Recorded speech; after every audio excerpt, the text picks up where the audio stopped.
اتجوزت بتاع 13 شهر وحملت وخلفت بنتها جيسيكا، وفجأة الأب ما نعرفش برضه راح فين. قامها لوحدها مفلسة مكتئبة مع بنتها الصغيرة في شقة ضيقة، مفيش فلوس، مفيش زوج، مفيش مساعدة، مفيش داعي، لدرجة إن هي فكرت في الانتحار، بس هي ما استسلمتش، وهي كانت عارفة كويس إن هي بتحب الكتابة، فبقت بتخرج كل اللي هي حاسة فيه في الكتابة، فتبلورت في ذهنها شخصيات هاري بوتر وكتابتها.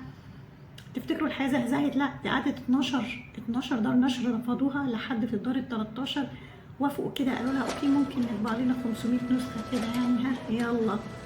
ومن ساعتها فتحت طاقه القدر. يا جماعه الست دي اول كاتبه يبقى معاها فلوس من الكتابه، مش معاها فلوس بس، دي اول مليارديره من الكتابه.